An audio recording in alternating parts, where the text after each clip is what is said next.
Thursday training, time to absorb the heavy defeat on the bank holiday Monday.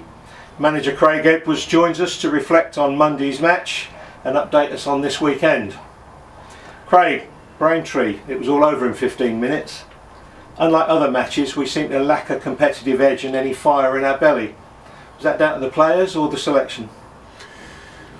I don't necessarily agree with that, to be fair. I thought that I think that one thing I'll say about the boys, I mean, we were poor, we made dreadful mistakes. Obviously, the implications of losing Preston have hit us big time, in the two games, the Slough game and the Braintree game, where we went for a lot of goals. But I do think, and one thing I will say about the players, and we've let a good few go in the last week, is there's not a player out there that I don't think gave 100% in any way, shape or form. They always go out there, they give everything they got.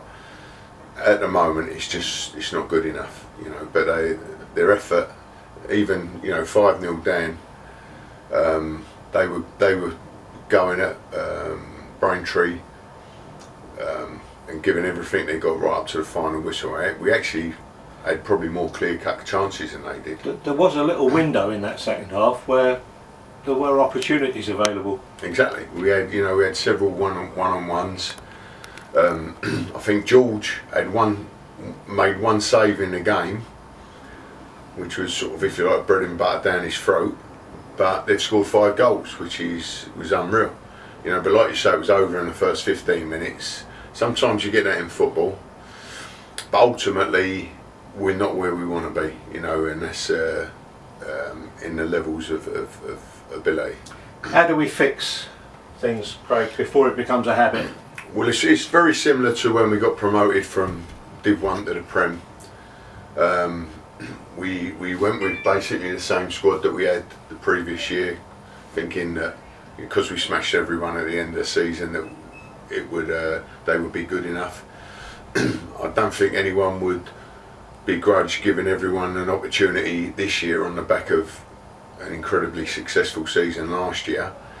But ultimately we need to be better, and I think everyone recognises that. What are you doing to improve things? Well, we've got 5 or 6 signings this week we've made. Obviously that means players go the other way, which is really, really tough, because like I say, any player that stepped over the line for us this season has given everything they've got, and it's always very, very tough. But we've got four loanees that I'm hoping to get over the line by Saturday, and a couple of signings, but and then there'll be a couple maybe next week, but it'll be a gradual thing. Obviously players coming in, we have to integrate them into what we're doing. They have to fit into what we're doing, and that will take time. But whereas we left it when we went from Div 1 to the Prem, we left it to sort of mid-October. I think we've got to nip it in the bud early, and we need to be better. So hopefully the signings coming in will make a positive difference for us. Farnborough on Saturday, at home again. Yeah. The fans will definitely be up for it. What's the approach from the team? Well, like I say, I mean,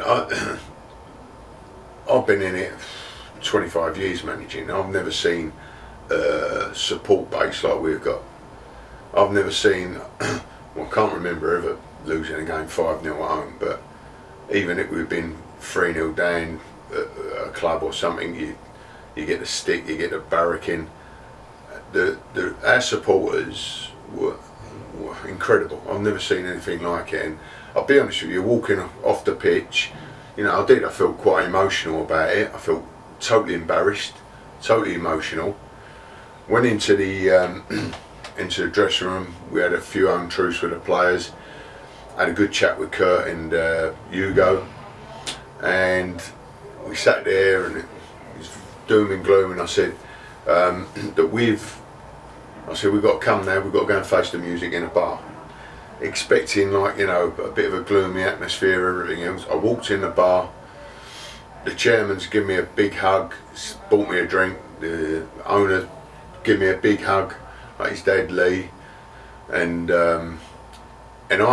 we was there for a good hour and a half, and I don't think I heard a negative word all night. It was just, and I thought, I don't know what we've done to deserve this, but I know we've had a load of success since we've been here, but I've always gauged any support in any walk of life. It's been easy in a way, you know, and it's no disrespect, and it's been easy to support us over the last few years because we've been so successful. But to support us on the back of losing 5 games, and we really need their support this season. We will need it all through the season because it's going to be a tough year, and to get that sort of support when you really need it, I've never seen anything like it. So, you know, we were very humbled and very honoured to have that, you know, and I ain't going to lie to you, a little bit embarrassed because I'm not sure we deserved it, but it was really appreciated. I think the fans understand the task ahead of you and the team, and I think they're enjoying being able to walk around at work, in the local pub, and wherever they talk about football, and tell everybody that Cheshunt are a National League side. Yeah, and all I will say in return, and this is, like I say, to Dean, the chairman, everyone in the club, you know, so many people like yourself that work really hard for the club, supporters, that you would not believe how hard we've worked this week, you know, to try and rectify getting players in, and we'll do that all the way through, in whether it's the players going on the pitch. And I think what helped the supporters in a way is that they see that the players, even though we took an hammering, they didn't throw the towel in. None of us will ever throw the towel in. We'll be there fighting until the last whistle at the end of the season, and hopefully that'll be enough, you know. But we'll work hard getting players in. We'll work hard on the pitch. We'll work hard on the training ground, and we'll work hard eating that curry tonight. Oh well, go and have a good session. Cheers. You and I both got a bit of work to do before that starts, so let's go and get that sorted. Thanks, Howard. And we'll have a curry after. Cheers. Thank you.